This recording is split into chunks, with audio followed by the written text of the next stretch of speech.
first, so we won't have to stop that one. We can edit it later for documentation purposes. This is all experiment at this point. That's why it's only 3 people online watching, because we're trying to test out, make sure we get this set up in a way that makes sense and is consumable for the masses once we start marketing to the public in an aggressive way.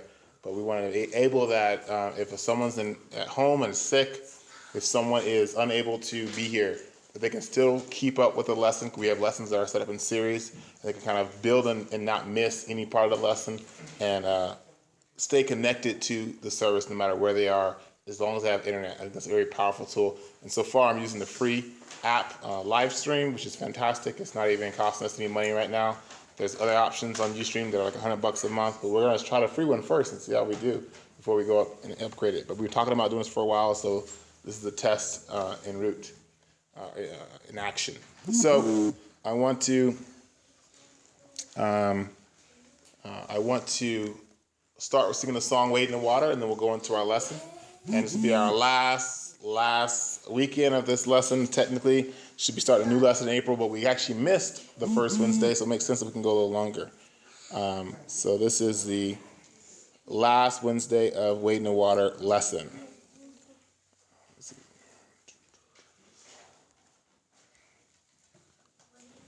Wade in the water, wade in the water, children, wade in the water. God's gonna trouble the water. Wade in the water, wade in the water, children, wade in the water. God's gonna trouble the water. Who's that yonder, dressed in red, wade in the water? Must be the children that Moses led. God's gonna trouble the water. Wade in the water, wade in the water, children, wade in the water. God's gonna trouble the water. Who's that yonder, dressed in white, wade in the water? Must be the children of the Israelites. God's gonna trouble the water. Wade in the water, wade in the water, children, wade in the water. God's gonna trouble the water. Who's that yonder, dressed in blue, wade in the water? Must be the children that's coming through. God's gonna trouble the water. Yeah, wade in the water, wade in the water, children, wade in the water. God's gonna trouble the water. God's gonna trouble the water. God's gonna trouble the water. Amen. We want to start this lesson reviewing kind of some things we talked about early on. We talked about that there is a season for God to come and trouble the waters to give us our blessing. That doesn't just come because it's Tuesday or Wednesday or Friday. It doesn't come just because we need it, but we want to kind of remind ourselves that God has a season of blessing. God has an appropriate time to go and become saved. God has an appropriate time for us to receive the blessings you need. And the reason God has the perfect time is because he understands the full picture. So when you think about the story we read in the Bible about how the angel came out and troubled the waters, and those that ran into the water got their blessing. If you went into the water before the angel troubled it, you would miss your blessing. If you went after the angel came and troubled the water, you would miss your blessing. You had to go at the appointed time. And the reason that's significant is sometimes it's easy to be in a culture where we get things very quickly. We can receive things at will. And this is kind of just a kind of American privilege. And there's nothing wrong with saying, hey, I want my food on time. Nothing wrong with saying I want my car cleaned quickly. But it's very something challenging when you say, God, I don't want to wait on you. That's a challenge. I want to encourage us that no matter what our request is, no matter how urgent it is, no matter how much we want it to happen right now, that we remind ourselves that we have to wait for the appointed time and be ready. And I remember a story my father shared about praying that he needed work for welding so he could provide for his family. And when the time came, his tire was flat on his truck. And he always reminded himself, he said, if I had the faith, I should want to get that tire pumped up, ready to go, so when God bless me, I can go. Amen. So I will encourage us that as we kind of wrap up this lesson on wading in the water, we don't want God to have our blessing ready for us and our tires flat. We want to make sure that our tire is pumped up and we're ready to go out and get the blessing when God says move. Because I'm famous myself for saying, God, I need this. And then all of a sudden he gives to me. I'm like, oh, wait, I ain't ready. I'm not ready. Hold on. I didn't realize it was going to be right that quickly. Right? Because I was more focused on what I needed, not necessarily focused on the idea that I'm prepared to get what I need. A famous conversation that many young people had when they were growing up in church, and a discussion would randomly show up of relationships. God, how do I get a relationship? How do I find a husband? How do I find a wife? What do I need to do? And you keep praying. His methodology are given. But what I found was significant is that sometimes when we're praying, I want a relationship, but we aren't really praying for, am I preparing myself for that relationship? And that could be a romantic relationship. That could be a community we need to. That could be a job or a professional relationship. We're praying, I want this to happen, but we aren't sure, am I prepared? So I just want to encourage us that we want to make sure that we're prepared, are able, in our hearts and in our minds to go. Because the poor man that was lame, that got to the edge of the water and missed his blessing, his heart was so ready, and Jesus saw his heart, that he could get up and walk. His heart was ready. His heart was ready to the point that his tires were symbolically pumped up. So we read on to several other ideas that I thought were significant, and that is your greatest teacher is the trial that you are currently in or you just got out of. We talked about this a couple Wednesdays ago. Your greatest teacher is the trial you were in or the one you just got out of. And my mother preaches a message that I wanted to always reference, is that the battle after the victory. And what's significant is that there are times where we get out there and we get our slingshot symbolically and we slay the giant. And we go, oh, yeah, I'm good, I'm great. And I remember our choir director always told us, he said, if you're singing a song and this particular part of the song is challenging, don't hit the notes properly and then start getting all happy that you did it right, because you mess up the next notes after that and maybe mess up the rest of the song. And it's so famous that if you work on a particular song so much and you know an area that's a little difficult for yourself, and you go out there and you sing it, and all of a sudden you hit that part and you nail the part that you wanted, and all of a sudden the part after that you miss it because you were congratulating yourself before the song was over, right? It's many of people that have gone through a situation and they're running their race, and they start giving up, or they start thinking they won the race before the race is over, and what happens? The last couple seconds, someone sneaks by them and passes them, and they lose their race. We don't want to be ones that are not prepared for the battle after the victory. Your greatest teacher is the trial you're in or the trial you just got done with. So this is a valuable lesson. We talked about the idea of God's thoughts being higher than our thoughts. And we also talked about the idea, the question that seemed obvious is God perfect? Seems like a simple question. And we kind of started this discussion, and we had to stop because of the end of prayer meeting. I want to make sure we get back into the idea and answering that question. We'll get to that further down the road. But I just want to make sure we kind of remember how we got there to that particular question. And then we talked about the idea of, are we free?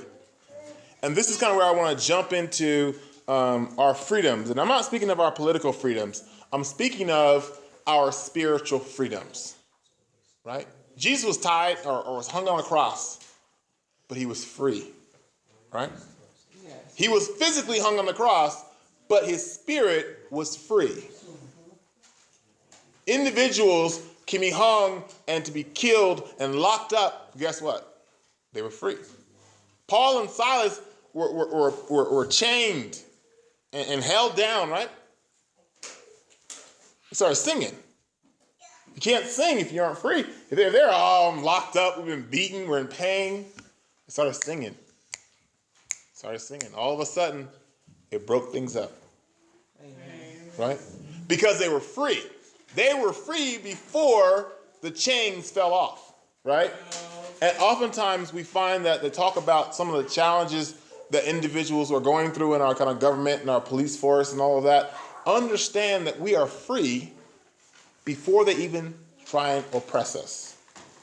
Right? You can oppress the body, but you have to choose and let them oppress your spirit and mind. Okay? We read a scripture in Philippians 4:19. I'm just going to read it real quickly. If you want to write it down for your records, it's fine. And God will supply your every need according to his riches in glory in Christ, in Jesus Christ.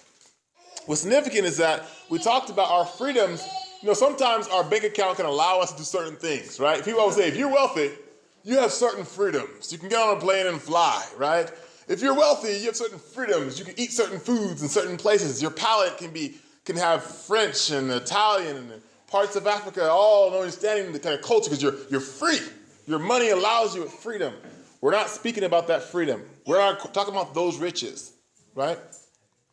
We were talking about the idea of freedom of our souls. Yes. You can be a poor, sick, homeless person and possess this freedom.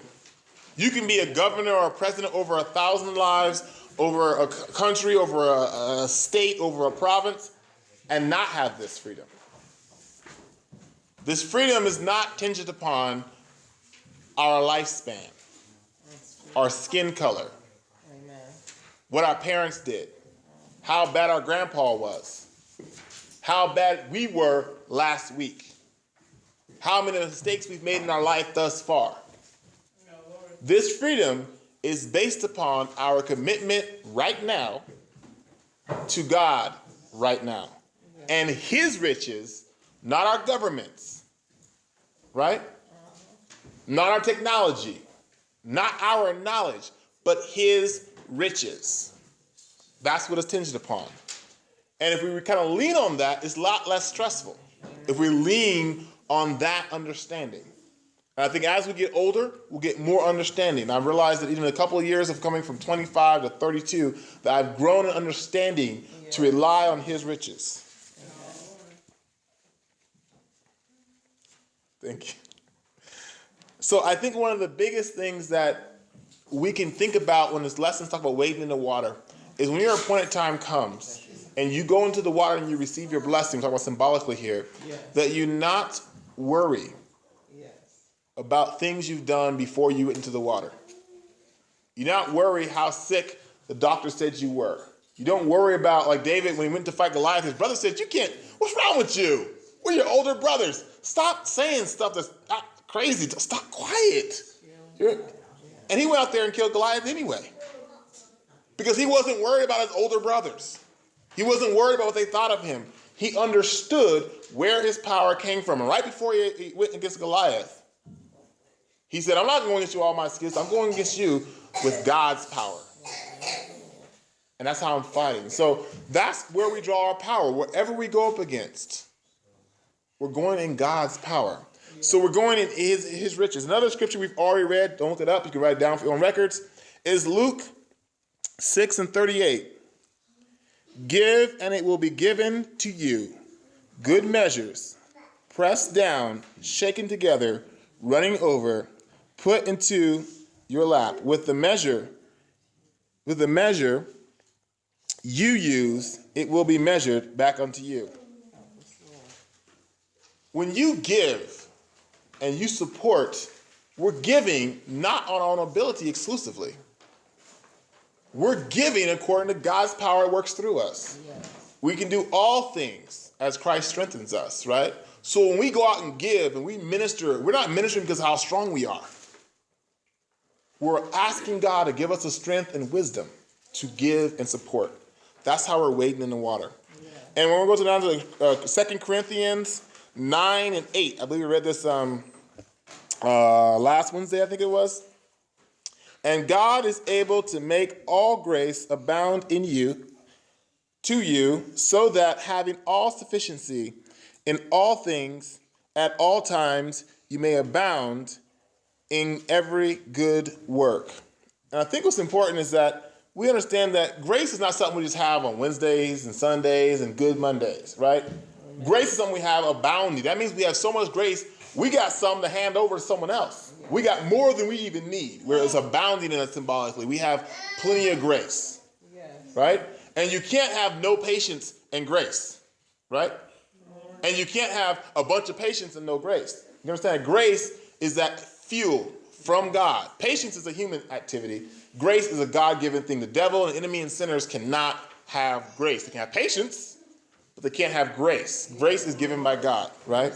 It's fueled by God. It's like God's love is fueled by God, right? So then the question was asked, I believe it was last Wednesday, is God perfect? And the short answer is yes, God's perfect. And guess what? I'll argue that no, God is not perfect. He's beyond perfect. We can't even put a word that says perfect, right? We really can't. If we're saying God's perfect, he's so great, that's putting limitations on God's greatness. Matter of fact, the English language will fall short in trying to describe the greatness of God. We can't, exactly. Be adding together, make a universal language. Guess what? It still will fall short of the greatness of God. They built temples. They sacrificed human lives. They conquered countries in the name of God, and they were miscounting and misdirecting his power because God was greater than all the things we try and make as human beings as great. And it's not the buildings. It's not the monuments. It's the heart that we have inside of us. It's the love we have inside of us that makes God exude his blessings upon this earth. Yes, Lord. The woman that gave the mite had an understanding of that. The gentleman before around in her presence that gave a whole bunch of money, but it wasn't all he had. It wasn't a sacrifice. God knows in our heart when we give a sacrifice. And talking about wading in the water, talking about God's perfection, it comes down to a kind of a balance of understanding that our wading in the water and receiving our blessing and leaning on God's power all comes down to a simple idea of understanding and hearing God. If we can't understand and hear him, how do we know what to do? Yeah. This is our map. And that's why Wednesday nights are so great. And that's why Sundays are so great. That's why your personal devotion is so important. Because this is how we're leaning on it. And I remember I was in a class, really, really amazing teacher. And we were in the class and she says, oh, we don't know his name, but we'll call my favorite name is like Johnny. Johnny, I would like you to tell me what you think of this picture right here. How do you feel about it? And Johnny's like, She's like, okay, Johnny, I mean, can you just give me something? Like, just try and give me your opinion. And he's just like, yeah. She says, Johnny, if I was going to give you $100 right now to answer that question, I go, well, I think that picture has emotion. It has information. I was moved by how the red was over here. All of a sudden, he had opinions because some kind of stakes were risen on it. Well, our lives kind of come in the same context. That sometimes God will ask us to do something, and we're like, busy, man. Wednesday nights, always every Wednesday. I'll go next Wednesday. I'm tired. I've been working too hard at work or whatever the story is. And all of a sudden, life kind of taps on the shoulder and says, you don't have much time on this earth anymore as you thought you did. I'm going to church. You know what I'm saying? I need to be there. I need to find out this whole story about what happens after life and death and what matters. It matters, right? And that happened to me when I talked about the story when my brother and I got in a car accident and the fire came in. I wasn't thinking about my degree. I wasn't thinking about what university I was going to. The car was on fire. I thought, if I burn to death right here, what happens next? That question came up, and guess what? None of my degrees, none of my conversations, none of my best friends answered that question. What answered that question was what happened here in prayer meeting amongst a small group of people, family and friends, that we discussed what happens next. And we aren't just symbolically talking about what happened next. We have clear indications of individuals set right in these pews amongst us who are now photographs on the wall representing how much we love and care for them, but they're no longer here. They're over there in that place. They went into the water. They've received their blessings, and now they are there. Yes, Lord. And inevitably, every single one of us will have to answer the question of, did we get what we needed on Wednesday night? Did we take the appointed time that we set aside for our blessing and get in there and get our blessing? Yes, Lord. Or did we waste it? Did we use it up and say, there's too many people in the water. I ain't got time to go. I'm not even sure they're getting blessed. Are they really getting blessed? Is that just an idea, or is this real? We want to find the real answer. And that's kind of what this lesson's about, is that we don't want to symbolically just show up.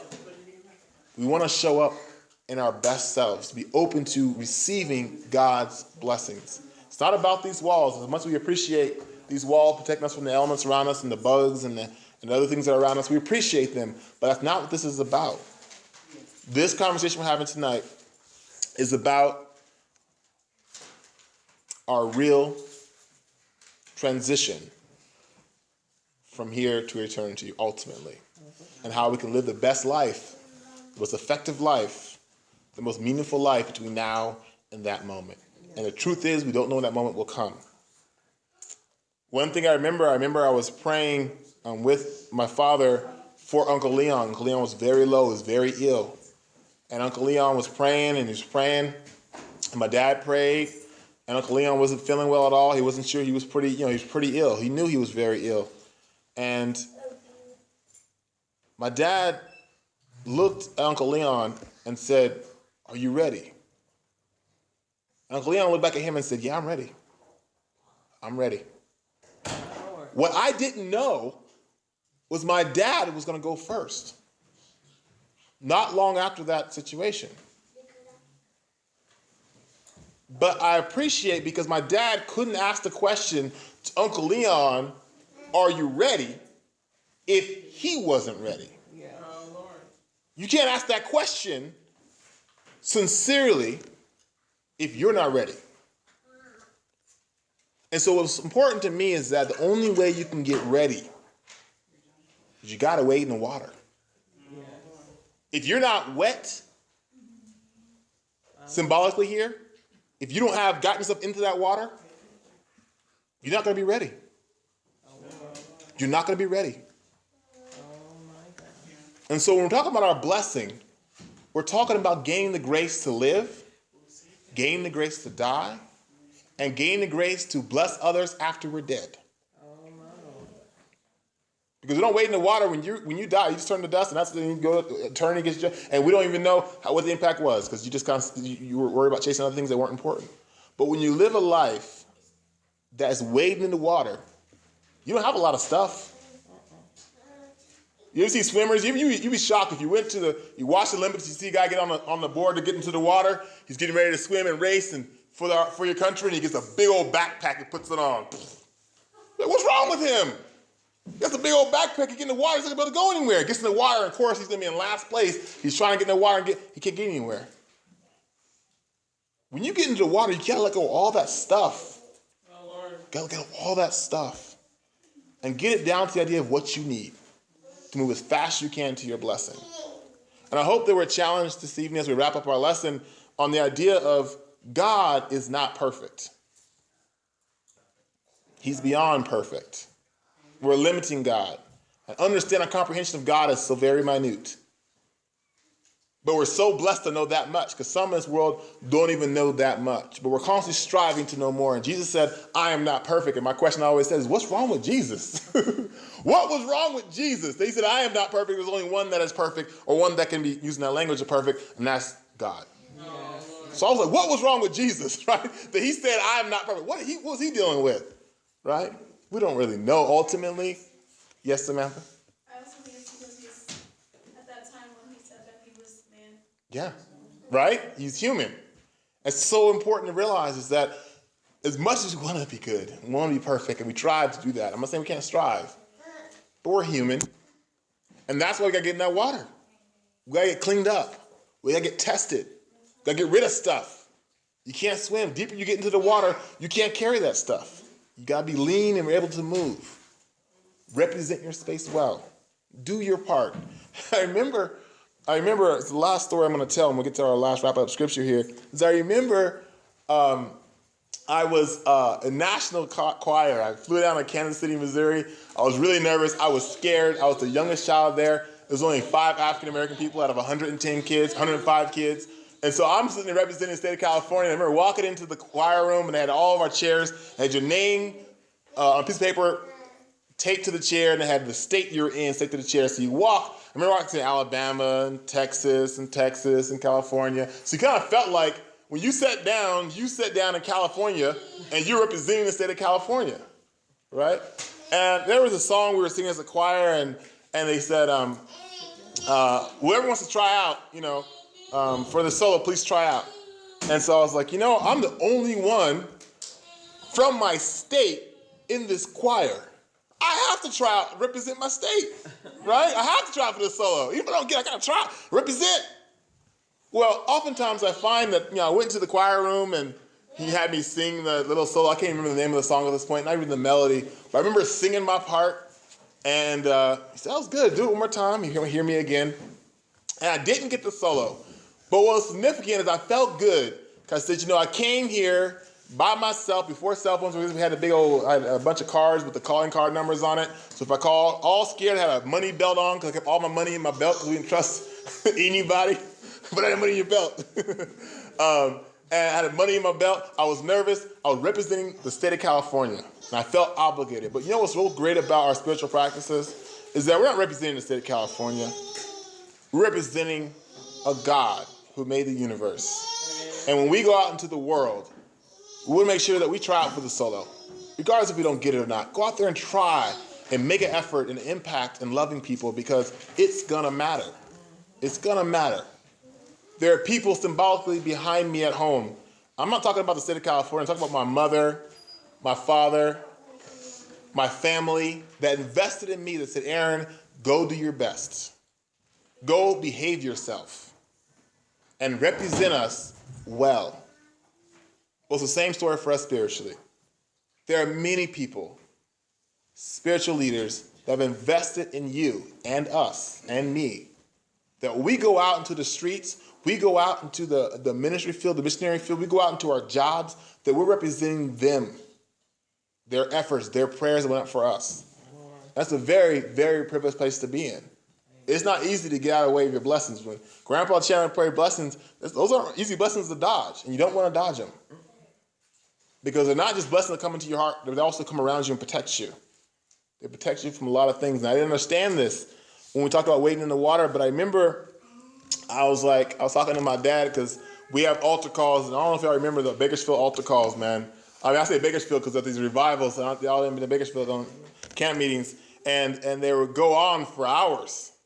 And even if I wasn't sure if I was saved or not before, I'm sure about the hour of those altar calls, I was really questioning everything. And the old Bakersfield church had a train that would go by. And if you don't ever heard a train go by close, I mean, it was real close, right by the church, it ground started to shake a little bit, like, then I was this little kid, like, I don't need to get saved. I'm saved. I think I'm pretty sure I'm saved. I was saved last week. Did I do something this week that messed things? I don't know. And all on the ground started to shake. And you get the preacher, they're always done and looking around the room. Does anyone else want to go and pray? I'm like, I think I might need to go. I don't know. The ground is shaking. Is this kind of what the end? Because I just feel like the end might feel like that, right? It might feel like the ground might start to shake. I remember reading the Bible, the rocks would fall down, and the sky would. I was like, I don't know. It could start kind of a slow rumble. It could start that way. But what's significant is that wasn't the end. But guess what? The end is coming for us individually. There will be a time where the ground might not shake, but this heart you have in your chest will stop beating. And it won't be a symbolic of, am I ready? It won't be a question of, oh, that was a train. It won't be a funny story, because you won't be able to tell any more stories. You won't be able to sing any more songs, right? We'll have to sing those songs now. Yes. Or to tell those stories now. Yes, Lord. That's how we receive and give our blessings when we go through that water time and time again. Time and time again. Is it appointed time? Is it appointed place to receive our blessings? And I feel like when we ask the question, I think Samantha was the one that kind of bring this question out to kind of on the surface of of really kind of thinking about is God perfect? What is that? What is that? What is perfection? Well, perfection is a stopping point. Once you get perfect, you stop. We never stop in salvation. We're constantly striving to get better, faster, stronger, symbolically. Yes, Samantha? God is God. Yeah. And we can kind of settle on the idea that God is simply God, the Alpha, the Omega, the beginning and the end, which is kind of difficult to understand, but just know it's the way it is. He's the beginning and the end. We're all striving to understand that process. So one of the things I feel like, I should say it's like one of these things about 8 times, but maybe the 5th thing I'd like us to remember in this kind of overall lesson as we move into April is that we don't know the end of our lives, and I don't want to scare anybody into that idea. Because I don't know if I'll be here next Wednesday. I really don't. But I do know one thing is that now is the time to sing that song. Now is the time to say that I love you and I support you, and not just say it, but mean it. I think curse words can be said, I love you falsely. You know, there's more than just 5. When you say it, mean it through God's grace in you. That we take the time to invest in each other in ways that matter. And that's our spiritual practice. So that we can give strength to our children, that they can go into the water ourselves. We hand the mantle down. My mother has a message about that. We hand the mantle down, that they can go into the water and receive their blessing. They're not carrying baggage that you're putting on them by slowing them down. That your children are faster and stronger than you spiritually. That's the challenge. And I know I don't have any children yet, but I do know that I can't prepare for them when they're already here. I got to prepare for them now, whenever they may show, if I'm blessed to have them. Thank you all so much for your time. We spent our time really well, I feel.